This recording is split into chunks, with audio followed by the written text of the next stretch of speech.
It's time to adjust those shoulder pads, backcomb what's left of your hair, and jump into the DeLorean for a look back at what's possibly the best decade anyone could ever have grown up in. Shall we play a game? This is Bring Back the 80s with your hosts James Alderson and me, Andy Jackson. Yay, here we are. Welcome to another edition of the Bring Back the 80s podcast. It's the little bit in the middle at the moment between Christmas and New Year. Perineum. Yeah. It's the bit that no one knows what to do with. It's the Biffins Bridge. So anyway, thank you for joining us again this week. As you can see, I've swapped the shirt for the slightly baggy jumper because what I've discovered is that they've brought out a special washing powder at Christmas. It has managed to shrink all my shirts. They're all just So I've had to put the baggy jumper on. Nothing whatever to do with anything else. No. I've finished my Cadbury chocolates, so it's empty. So I'm pretty disappointed about that. 10p as well. Is that the old 10p's or the new 10p's that go in there? They the old 10p's, big, weren't they? They were the big size big ones. 10p's. Yeah, I seem to remember them being 2p's originally, but this is 10p's, and it's Cadbury. But do you know who made this? I've just seen it on the back. Tell me. Hornby. What, the same people who made the train? Yeah, Hornby. Emblazoned on the back, so they made it for Cadbury. That's like a super group, isn't it?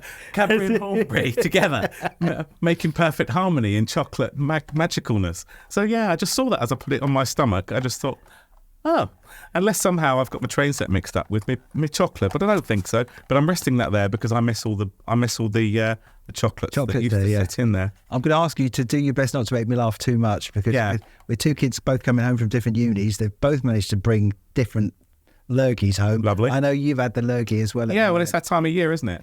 You know, in the 80s, you'd turn on the telly and you'd have that Tunes advert, wouldn't you, on Tunes? Yes. Thick and glove, or whatever it was.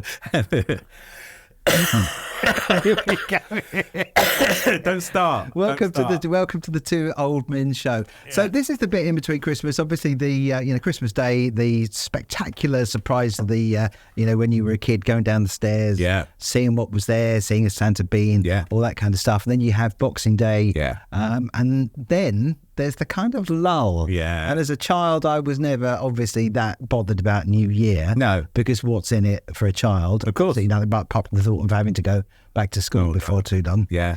But did you ever do anything like family get-togethers after Christmas, or was it all centred on the Christmas Day? I think that lull, and people are probably experiencing it now as they watch this, is where people who don't actually really like start drifting over unannounced. Certainly in the 80s. People would knock on the door on the 28th. Hello, happy Christmas. Or would you say happy?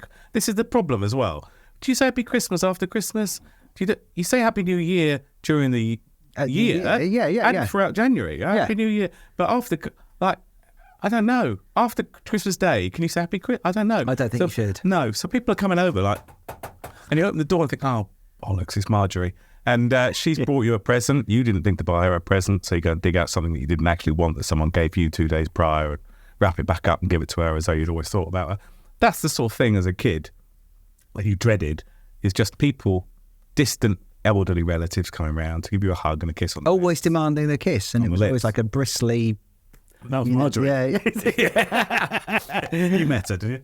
I think we've all met a Marjorie in our times. But obviously, if there's a little break in the conversation or whatever, it might be a good idea to put a bit of music on. So this could be the thing of choice. We go with this that was advertised. Here we go. Do you want a good old knees up? Then get stuck in the Chaz and Dave's Christmas Jamboree bag with 40 all-time favourites. It's a Warwick, of course. Now there is a record label you don't see very often anymore, is there? Warwick. A Warwick record label. I think it was like the cheapest of the.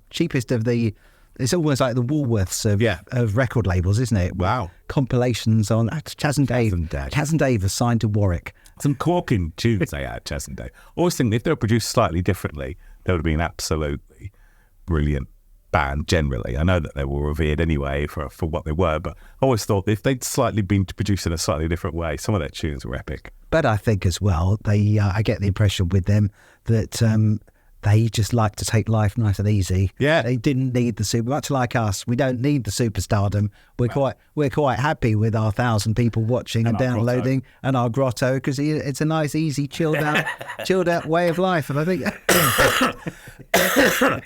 Listerine. I think there's, Oh, Clifford. I think there's a lot to be said for the chilled out kind of lifestyle. Yeah. I'm just thinking with us coughing and spluttering as well as the tunes. There was. Do you remember Night Nurse as well? There was Night Nurse. Yeah. Do you remember Night Nurse? Yeah, I do. And there was one that you were supposed to take. There was a night nurse and a day nurse. Yeah. As well. Yeah. And there was one, if you took it at night, it was supposedly supposed to help you sleep. Knock you out, yeah. And there was one as well, obviously the daytime one Yeah. as well. But both of them, if you can remember, both said don't drink or operate heavy machinery. That's right, yeah. At the time. No, and when I was 9, that was pretty safe. much, yeah. Pretty safe. I mean, I had a Millennium Falcon. That was pretty heavy machinery. I think, now they do it in tablet form, which is brilliant, of course. But back then, it was like drinking neat Courvoisier or whatever it was. Yeah. Wasn't it? With day nurse and night nurse. I remember cough mixture that I used to take for a cough, which, to be honest, I could probably do with some now. Yeah. I think it was Galloway's. I don't know if there's still a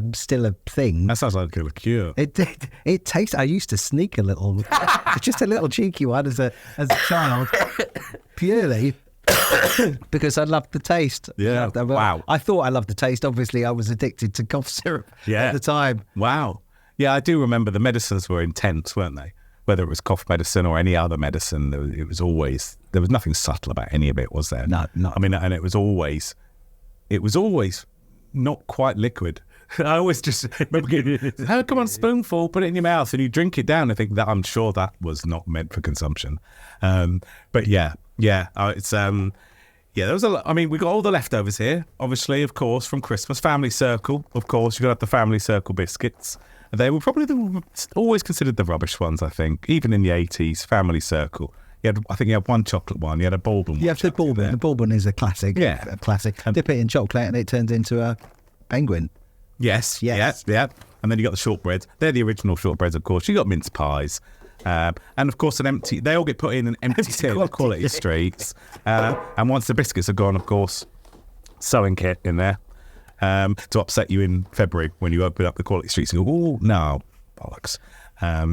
Nothing worse than diving into a quality street as well and finding it full of 99% empty wrappers. I know, I didn't used to do that, but that used to upset me. Yeah. Go around other people's houses and go, oh, lovely. See it all. And just wrappers and the coconut one. Single coconut one. Oh my God, yeah. Or the toffee penny as well. I like in that. there as well. I Yeah. like the toffee penny. But they used to make a proper chewy toffee pennies, pull your fillings out. Yeah, and things. you see all these. They've got the photographs on here of all the paper wrappers around the foil. I used to remember unwrapping the paper wrapper around a caramel barrel, and it would sort of half pull off the foil, and then underneath the foil you'd see all that gloopy goodness. It was very tactile, wasn't it, in those days? And I think maybe we're missing a trick with that. If you remember chocolate bars as well, they were never properly sealed in plastic, were they? No. They would be paper and then it would just be foil around. And then some idiot came along and sort of started putting... We've got to seal it tight. Seal it tight as well. Seal all the taste that we've taken out of the ingredients inside this wrapper. Because otherwise, if we don't seal it in, what little taste we've left in this menu is going to be gone. You want to put... I've got 2 final crackers for Christmas. Thank you. So we might as well. Let's have a go. Go on. So that's not even an 80s bang, is it? I've got to... It's got the smell, though. It's got the smell. You got it. It's triggering off an allergic reaction. There we go. I mean, that's not even... Oh, it has, yes, it has. It has got it, but it hasn't got a bang, has it? No. There's no bang to it. It sort of goes... Even with these ones, now you still got to be over 18 before you... Is there a toy there? Oh, I hope so. Hang about. What's that? I've got a hair tie. That's up. Oh, that's going to come in super handy. Handy for us. Doesn't appear to be anything at all in this one. There we go. No, nothing. It might be tucked in the corner. Was it in the corner? Right, on the other end. Oh, yes. Well done, Hang James. about. I've got 2 hats. What's that for? See, I always used to wonder why, because did you ever get the posh crackers with the where they would be made out of foil, and you would get one that would be sort of golden coloured and foil, but they didn't seem to be in every single one. So okay, let's get properly in the festive mood. These have got smaller. They used to be high in the 80s. They were really smaller. high hats. There we go. Drop me Marvellous. earpiece out. Everything's going wrong now. Have you got a joke for me? I've got a joke. What do you get when you cross a snowman with a shark?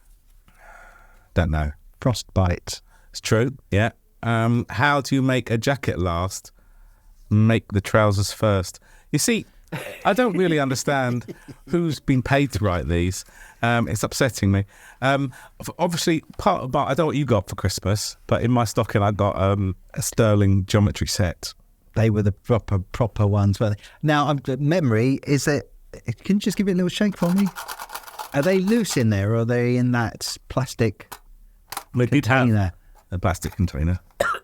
So what you're saying is you've been given a second-hand Yes, geometry set for Christmas. exactly that. Exactly. Oh, do you know what though? I love these as well. Yeah.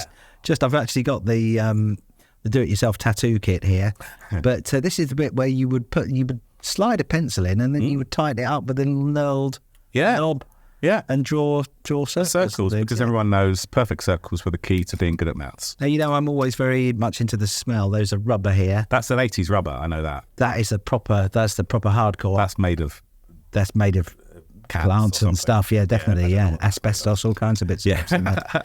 and the little pencil sharpener as well. Yeah, very obviously. neat. At school, there would be the big one that would be on the teacher's desk that the pencil sharpener monitor would be the one that would get to turn. If you went to a really good school, you'd have an electric one. Oh, yes, I remember as well, those, yeah. actually. The When they came in, Yeah, so I got that. And I also got an Avon bubble bath, Volkswagen Avon bubble bath, which is actually made of pot, which is, very nice. Made for pot. Yeah, it's actually... It's proper China, isn't it? ceramic You said job. pot. I thought you meant some kind of illegal substance No. there for a second. Nothing. Wow. Volkswagen Yeah. Avon Yeah. Oland aftershave. Have you actually had a smell? No, Does it open? I don't Have you think dared? I haven't. Have you dared? I'm not sure. I mean, You never know what's going to be in there. You should, for health and safety reasons, James, you have a little sniff first. no. It's not coming over. It's not going to open that. But yes, it's made in New York, of course, and keep out of reach of young children. So don't let them put your aftershave on or play with toys. That's why you're not allowed to touch it, Andy, okay? We'll leave it. But yeah, so we're at that point between Christmas and New Year where, kid, you'd sort of you'd finally get round to unboxing even the gift you weren't really bothered about, wouldn't you? Yeah. Start putting the scale electrics together a bit more, because you'd whack it together, wouldn't you, on Christmas Day? And then after that, you'd sort of properly experiment with different figures of eights and bridges. Different. Put a matchbox under. Yeah. But it was always always the same though, where you'd still always have that little bit of track, and it was always the same little bit all the time, where they just wouldn't work unless you went fast enough. But if you went too fast, it would Shot off and hit the go cat. over the edge and all that stuff. As we're sort of between the Christmas bit and the New Year, some of the when the big Christmas sales are on and advertised on the TV. Yeah. Back in the 80s, you'd get adverts like this. Tell me what they're selling. Tell me what the USP of this is, if you will. Westbrook Glass would like to say many thanks to all their customers and wish you all a very Merry Christmas. That is it. That is it. Well, they're selling glass. They're obviously selling glass, but is that window glass? Is it glasses for drinking? I said vase. A vase. Single vase. They sold one vase per town, and they've paid out to do an advert. TV advert. And I don't know if you could see there, the colours were constantly changing. It was obviously just as the new graphics had come in. Yeah. And you could make the colours of the titles change. They sold a lot of glass. They did. I don't know what, not off the back of that advert. It strikes me. I mean, I don't know. I don't know who Westbrook Glass were and are, but I'm guessing that they are the kind of glass that you would see when you go into, say, an upmarket garden centre. Yeah. And they have the knickknacks. Yeah, decanters. And all that kind of stuff as well. And there's a bit, and it's usually behind a locked cupboard, and you have to ask an assistant to come along. I think Westbrook Glass would have been one of those kind of. Someone's got some Westbrook Glass who's watching this, and they'll know. But you see, decanters in the boxes and in the cabinets were all very of the time in the 80s. Your mum and your nan, they had their decanter. It might not have even been used, but it was on display with some nice tumblers around it, on a tray, on the sideboard. And even when the vicar came around, it wasn't used. It was just there to have a look at. So it was sherry for when the vicar came over. Yeah. We always used to like a sherry. Well, they had a necklace on the decanter, didn't it? With a little a silver thing on that said whatever it said on it. Whiskey, I never knew. Barry. I don't know what it said on it, but it said something on it engraved. And I think that was from a bygone era. It wasn't really 80s, was it? But it was sort of carrying over that thing that we got a bit of money, put it next to the walnuts. Hey, it's Christmas, get some sherry for the vicar. And also, of course, the thing is that once you've got that decanter, you could put any cheap old nonsense in there. You can have your Sainsbury's own brand in there, and nobody's gonna know the difference. Get it decanted. Yes, that's the famous phrase from the 80s. Decant that shit. Don't make me laugh, for God. Everybody here watching this is thinking, oh, bless them, I've got a cold as well, but I don't have to ruin a recording by coughing over it. It's the season of, not only good cheer and goodwill, and then it's the season of picking up every little bit of cough and cold going. You got to do it. And we haven't actually got colds, have we? We're just doing this to make everybody else feel okay about when they're watching it. Talking of watching, I was watching a few specials over Christmas, Andy, and I watched Last of the Summer Wine, a Christmas special, which I always used to love as a kid. And very relaxing, isn't it? And cosy. Then I thought, I wonder how old they were when they first recorded Last of the Summer Wine.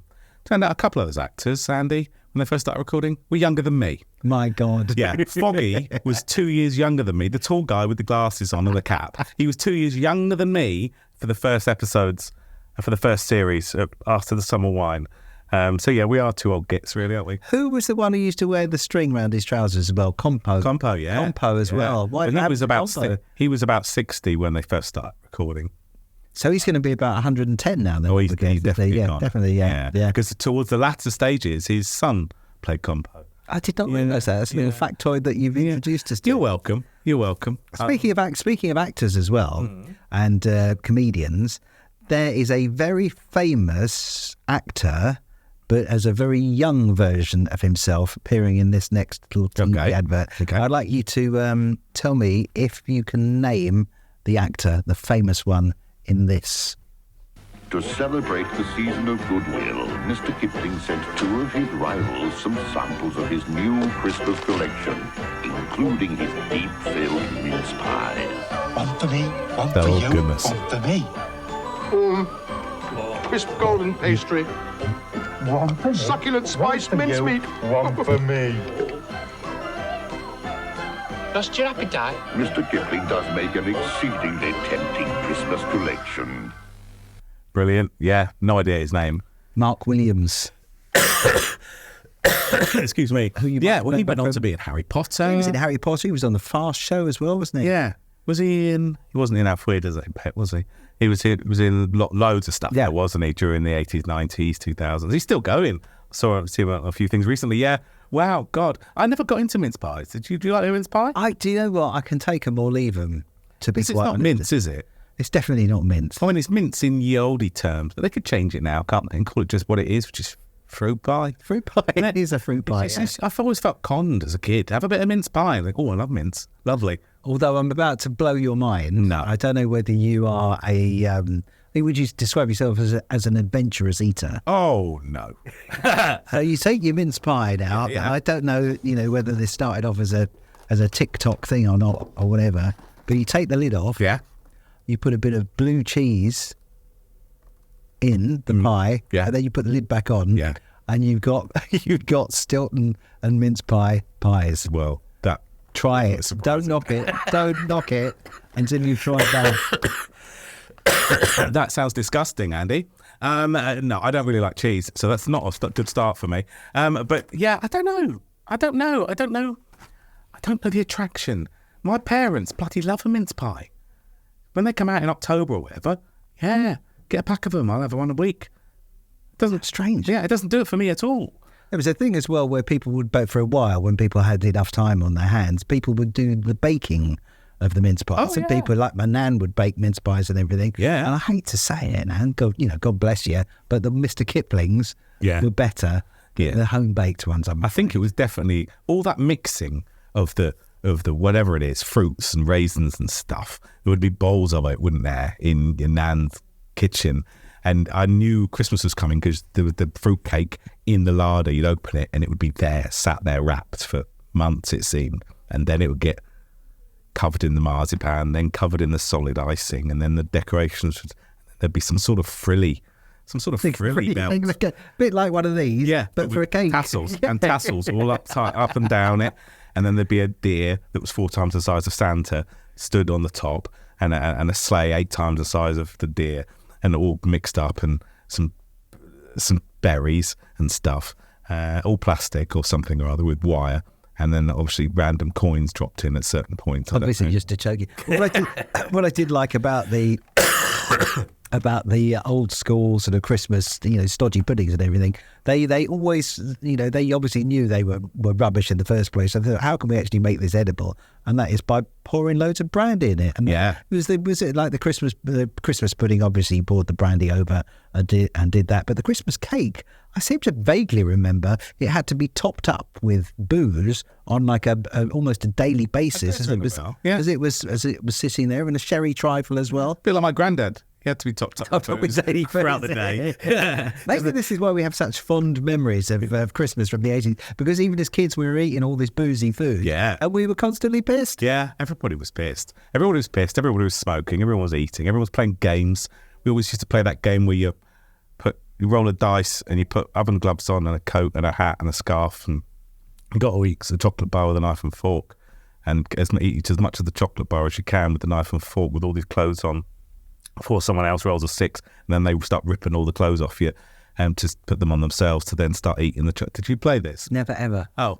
I was just waiting. I was waiting for the bit where you said everybody puts their keys in the middle of the table. No, I was only about 8 at the time, but it was a haven't thing. But no, I'm pretty sure that a lot of people played it, but maybe it wasn't a London thing.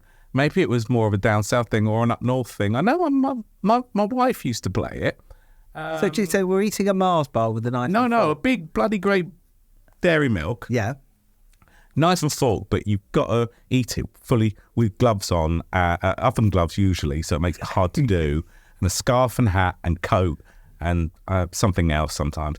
And the point is that delays you from actually getting down to eating it while someone else is rolling the dice. So there's like 10, 15, 20 people sat all around you. You're in the middle on this stool eating this thing and hoping you can get to eat loads of chocolate before someone else rolls a 6. And then they basically wrestle you to the ground, rip all those clothes off you, and start getting dressed so they can start eating. It's quite fun. Not if you love chocolate like me. It's quite depressing. Well, I try to imagine trying to get into a dairy milk even it's hard enough as it is with the new plastic pouch. I'm trying to get into that with your oven gloves. No, it was always unwrapped. It was always unwrapped, and but it was on a plate on a little table with a knife. It was fun when it was your turn, and you would trying to stop them getting the clothes off you, trying to keep cutting. And as you can tell, I was bloody brilliant at the game. I could tell. Thank you, yeah. And I still fight over chocolate to this day. But yeah, it was a good game. But we didn't really play any other Pass the Parcels sometimes. And Christmas. What other games? Charades. Yeah, there was a bit of charades. Is it a film? Is it a book? Is it what was the other one? Oh, TV show. Which, to be honest, I don't mind a bit of charades. Charades. Yeah. Even now as well. It's what we used to call it at the time. In the 80s, it changed temporarily to be called Give Us a Clue. It did, didn't it? Yes. People stopped calling it charades because of what's his face. What was his name on it? Somebody's telling me to say Derek Beatty, but it's not Derek Beatty. No, it was he was a dancer guy, and then it was the woman out of Wurzel Gummidge. Uma Thurman. No. Yeah, her. She was there. Eunice Stubbs. And that one. Sinclair. No. Somebody. Yeah, but like you say, he was a dancer and he was literally on everything. Yeah, he was. Everything. And I'm sure Parkinson hosted it for a bit as well. But that was great. I used to love that. Even as a kid, I used to love watching Give Us a Clue. But that was charades, wasn't it? Yeah. And everyone would be like, come on, let's play Give Us a Clue. And and then every now and again someone would say, let's play charades. And as a kid, you'd be like, what the hell's that? But yeah, that's an 80s takeover, I think, from the TV name. Why didn't they call it charades? It's weird, isn't it? Who knows? Speaking of 80s takeovers, I'm going to play you an advert from the 80s, which I never knew, because I'll play the advert and it will all become apparent. One look and you'll see how low prices can be. Whenever you shop at Morrison's. Like cucumber red salmon, only $2.79. Delicious. Asti Spumante Martini, $3.99. Super. And Morrison's assorted crisps, only 89 pence for 12. Crispy. So come down and see our best quality. Morrison's, shop at Morrison's. Now, what they've done is they've taken that jingle and they're using that now in their current campaign, but I don't remember it from the first time round. No, and wasn't that David Jason's voice? I don't know whether it was David caricature. Jason. It could be. I mean, Morrison's came down south in the 90s, so that was never advertised down here. I remember working for a design agency in London in the 90s. We were talking to them about doing some branding and stuff, and they said, we're going to be moving down south, so it'd be good to work with you and stuff in the future. So when you had a proper job. Did a proper career. And and I remember thinking, that's exciting. And so I'd never even heard of them, really. And so, you're right. Now they're starting to do that thing that doesn't fit, by the way. No, and it just is so annoying. That's why they've done that. So annoying. Yeah. But it's more reasons to shop at Morrison's. You've missed a syllable out, or you've added an extra one. It just it does not fit. But I didn't realise that was an old advert. Well, I like the way they advertise the crisps here, because obviously I've got crisps leftovers from the 80s. The only person in the world who keeps crisp packets. No, I didn't keep it. I'm not a lunatic.